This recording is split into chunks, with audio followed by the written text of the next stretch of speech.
everyone, welcome back to my channel. It's CJ from CJ Reads.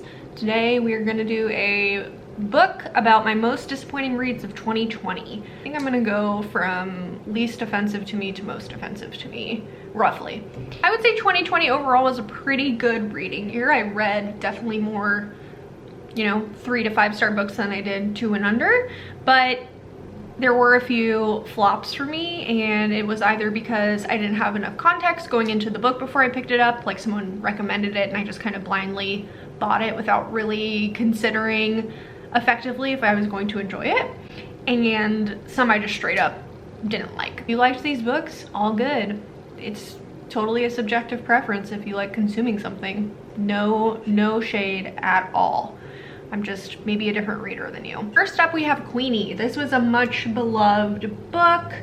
I saw it praised as a really great piece of millennial fiction, and overall I did have a fun time reading it, but I think my one critique of it was its inclusion of text messaging and IMing within the book itself as form. That's just something is a huge pet peeve to me for some reason. I hate when that's included in books.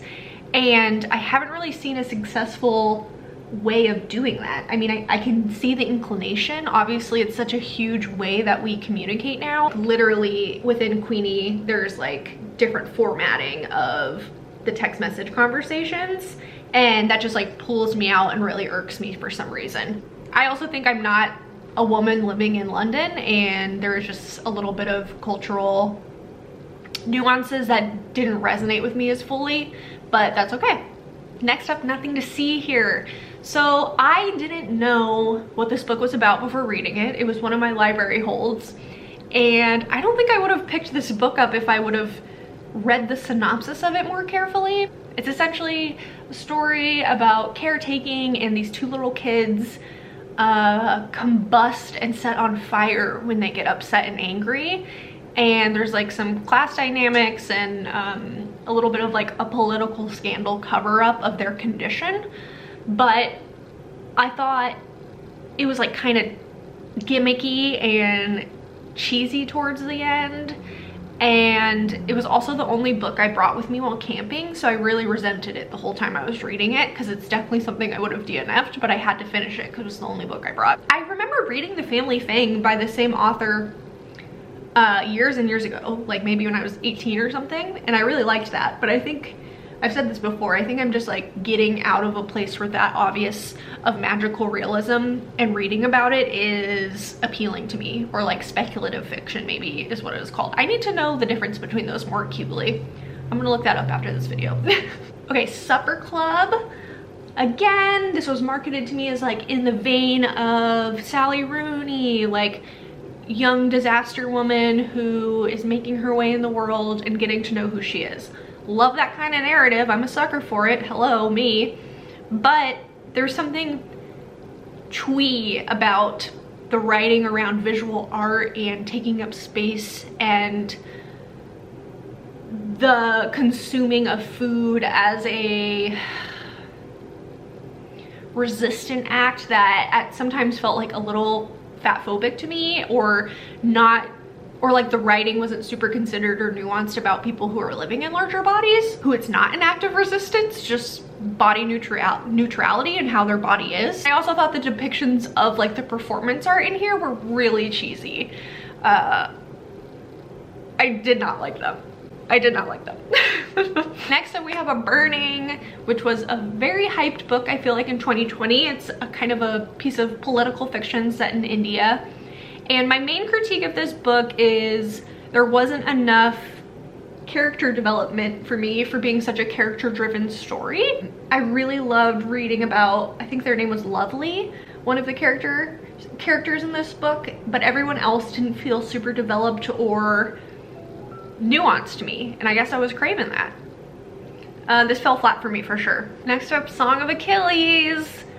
I really liked reading Circe by Madeline Miller a couple years ago. I think I was just in the right headspace for it. It was fun. I was stoked to read about witches. There was some like interesting observational writing about gender dynamics in that book, and it was just overall more entrancing to me especially because so much of that book is living within Cersei's mind and it's set in isolation while she's on an island. So I was unfairly holding Song of Achilles against that. This is obviously a retelling of a classic tale. A lot of it is focused on a war narrative, which I don't care about reading about. It just got really repetitive to me after a while, and there was like a lot of time jumps too, which I've noticed is another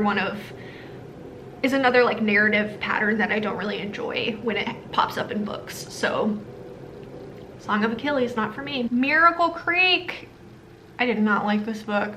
I did not like this book. I didn't know this was a courtroom drama, and I can safely cross it off my list that is something I will not be reading in the future.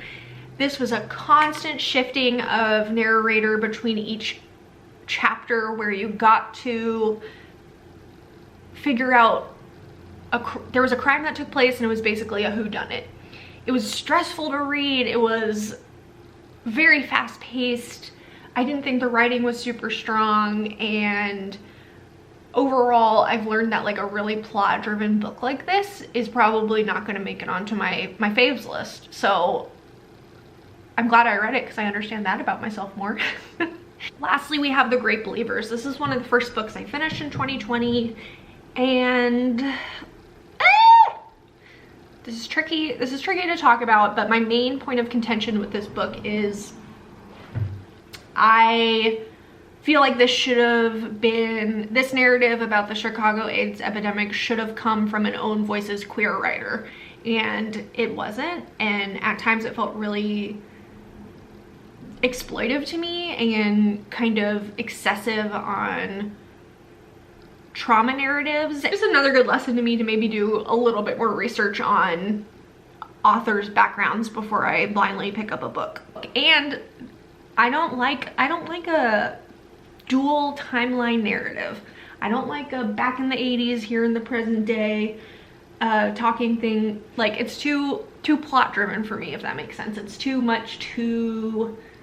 quick. I don't know if I like a fast-paced, quick, snappy book. Probably my least fave of the year. I also DNF'd like probably 8 books or so within 2020. Let me know if you'd like to see a separate book on that. They were all way more offensive than these to me. Obviously, because I didn't even continue reading them. But I thought that doesn't really count to say I was disappointed in a book if I didn't fully read it. So, cool. That's it. It's my most disappointing books of 2020. Don't be mad if you liked one of them. Okay, love you, bye.